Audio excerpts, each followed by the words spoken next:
Je t'annoncerai des grandes choses, des choses cachées que tu ne connais pas. Ésaïe 55, le verset 3, il nous dit, cherchez l'Éternel pendant qu'il se trouve, invoquez-le tandis qu'il est prêt. Acclame le Seigneur. Amen. Alors, bien aimé, il nous a été donné que nous puissions parler sous un thème. Et je crois que même dans toutes les dimensions, nous allons travailler sur ces thèmes. J'ai béni vraiment la vision de l'homme de Dieu d'avoir intitulé encore cette croisade vraiment ce nom ici.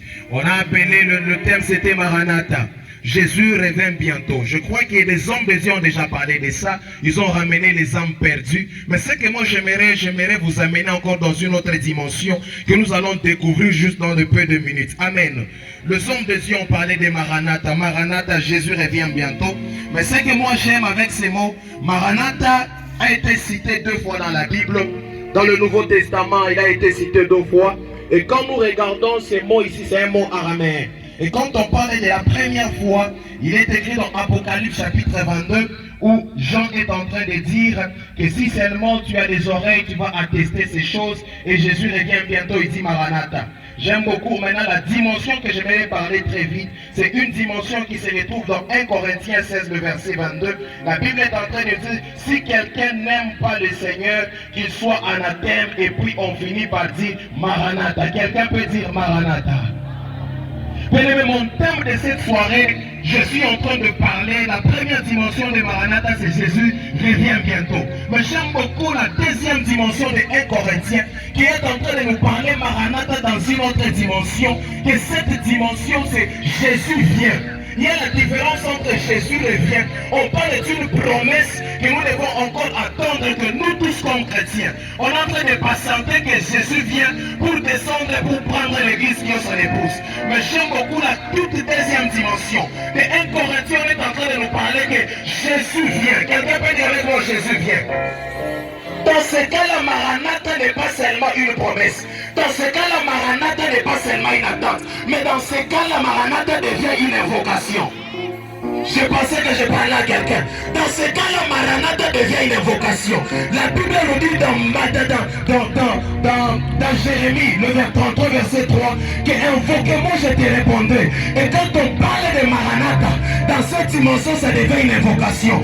Parce que dans 1 Corinthiens, celui qui a dit cette parole, c'était l'apôtre Paul. Et l'apôtre Paul a dit pourquoi. Il y avait des judéo-chrétiens, il y avait des gens qui contestaient la parole du Seigneur, qui n'acceptaient pas ce qu'il a annoncé. C'est pourquoi l'apôtre Paul, il a dit en ce moment, j'aimerais inviter Dieu, j'aimerais invoquer Dieu, que Dieu descend. Enfin, ce n'est pas seulement qu'il vient enfin, mais c'est pour maintenant agir. C'est pourquoi l'apôtre Paul a dit, Maranatha, c'est pour aller, pour faire taire toutes les contestations, toutes les attaques du monde maléfique qui s'est dressé contre lui. Et lui a donné la dimension de dire, Maranatha, Jésus revient bientôt. Et lui a dit, Jésus vient. Quelqu'un peut crier avec moi, Maranatha. Maranatha. C'est bon, Maranatha. Bien-aimé, la dimension que nous voulons entrer, c'est une dimension que tu vas invoquer Dieu. Dans tes problèmes et tes situations, lorsque Dieu va descendre, il dit invoquez-moi, je ferai quoi? Je vous répondrai. Et lorsqu'il va descendre, ce n'est pas pour te contempler, mais c'est pour répondre aux solutions de tes problèmes. Je prophétise pour quelqu'un dans cette soirée d'aujourd'hui, que Jésus vienne dans tes problèmes, que Jésus descende dans ton ministère, que Jésus se manifeste dans ta maison, que Jésus se manifeste. Tu n'as pas besoin seulement d'être là. L'apôtre Paul a dit, en ce moment, j'aimerais invoquer Dieu. Maranatha, la deuxième dimension, Jésus est en train de venir. J'aime beaucoup aller à la montagne de Mont-Calvaire. Il a dit, avec les prophètes du Nébal, on ne discute pas.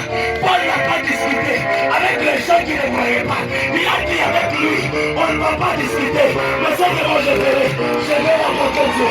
Il commence à invoquer Dieu. Et lorsqu'il a invoqué Dieu, le feu, my God, le feu est descendu. Le feu est descendu. Bien-aimé, il y a quelqu'un qui va invoquer l'Éternel dans cette soirée. Quelqu'un va invoquer l'Éternel dans cette soirée. Tu ne seras pas juste comme ça, mais tu es en train de voir des gens qui contestent ton mariage, qui contestent ta famille, qui contestent que toi tu n'as pas un Dieu vivant. Par des moments, il ne faut pas discuter. Il ne faut même pas parler avec les personnes. Comment ça se dire que moi j'ai un Dieu? Il te suffit seulement de dire Maranatha. Parle avec mon Maranatha. Bien, les histoires de l'évocation là, ce n'est pas moi qui a commencé. C'était lui-même qu'on appelait Jésus. Papa, on appelle Jésus quelqu'un qui est sourd-muet. Jésus avait la capacité de le toucher seulement. Et cette personne qui était sourd-muet de voir. Mais Jésus, il a dit Ephata, my God. Il avait la formule dans une dimension de l'invocation qui peut aller synthétiser toute une mathématique de prière. Lorsqu'il a entré dans la vie de Jairus, qu'est-ce que Jésus a fait? Jésus n'a pas répété Ephata. Jésus a dit Talita Kumi. Parce qu'il avait la formule. Jésus avait la formule. Que je te parle, tu vas évoquer Dieu ce soir. On est en train de parler de chercher l'éternel et invoquer l'éternel. Celui qui cherche, c'est celui qui ne connaît pas. Mais celui qui invoque, c'est celui qui connaît, mais qui a besoin d'une manifestation.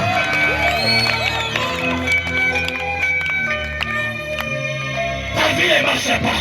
L'apôtre Paul dit que je ne vais pas faire de beaux discours. Je ne vais pas aller me présenter en beauté avec une très belle sourire. Ces gens-là ne vont pas croire que j'ai Dieu.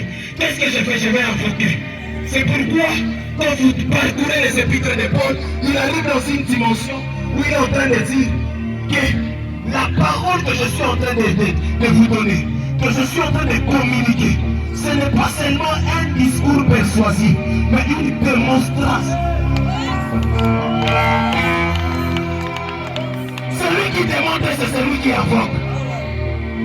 Oh, voici chez les occultistes, toutes les personnes qui font produire des choses, ce sont les personnes qui ont des formules de comment invoquer la chose. Comment toi tu veux sortir le mariage, tu veux sortir quelque chose dans le monde spirituel, c'est arrivé dans le monde charnel, or que tu n'as pas la mathématique, tu n'as pas la formule d'invocation. Mais Maranatha, c'est une invocation. Ce n'est pas seulement une promesse, mais une invocation. Ce n'est pas seulement quelque chose que nous devons commencer à parler, mais c'est quelque chose qui est en train de symboliser, qui est en train de il a condamné prière à vous laisser pas là. On l'a oublié de serre et de serre. Invocation, il a pas beaucoup condamné sa prière. Il a beaucoup l'état de synthèse. Devez-moi Maranatha. Monte encore Maranatha. Monte encore Maranatha. Monte encore Maranatha. Monte encore Maranatha. Monte encore Maranatha. Mais tu es en train de parler, haina shaka kunifurahisha, haina mimi shika sauti yako. Mais pale uko unasema Maranatha, tu es en train d'invoquer Dieu dans une situation que tu ne connais pas. C'est pourquoi, lorsque tu sortiras dans cette action, il va arriver des choses que tu n'as pas priées. Tu les obtiens seulement comme ça, parce que tu as prononcé seulement le nom de Maranatha. Mais a dit éternellement Maranatha. Monte encore Maranatha. Dis encore Maranatha. Monte encore Maranatha. Comment on va savoir qu'il y a une croissance ici? Je pensais que j'étais dans une boîte. Dis-moi Maranatha. J'aime beaucoup les mamans de mon église. Quand on parlait de ces histoires comme ça, quand il est dit ceci, il le dit même en sautant. J'aime beaucoup les chaînes de génération Joël. Parce que quand on le dit des histoires comme ça, il le dit comme ça et le ciel bouge. Quelqu'un peut dire Maranatha. Tu n'es pas encore arrivé. J'aime beaucoup les mamans. Il y a des mamans comme ça. Quand on parle de ces choses comme ça, il ne dit pas seulement, mais après tu es à mon nom. Tu es comme Maranatha. Maranatha.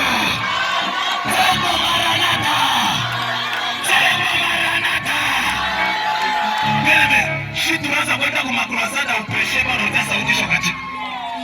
Automike upreshe prophétiser bwana sauti shokati. Pourquoi on suppliait même ta manière de dire, ça doit activer le ciel. Hein? Quand je te parlais de Maranatha, avant que l'Éternel descende dans ton évocation, comment est-ce qu'il va descendre, le ciel sera toujours fermé? C'est pourquoi avant que Jésus dit Ephata, on amène quelqu'un au lieu que Jésus prie pour lui, il prie au ciel de suffire pour lui. Quand tu parles Maranatha, C'est pour que tu ouvres d'abord ton ciel. Lorsque le ciel sera ouvert, c'est à ce moment-là que Dieu va descendre dans ton évocation. C'est bien comme tu comprends. Directement Maranatha. Yes, tu arrives à 10%. Je crois, bien-aimé, aujourd'hui je te dis que le Saint-Esprit te fera du bien. Je t'annonce que le Saint-Esprit te fera énormément du bien.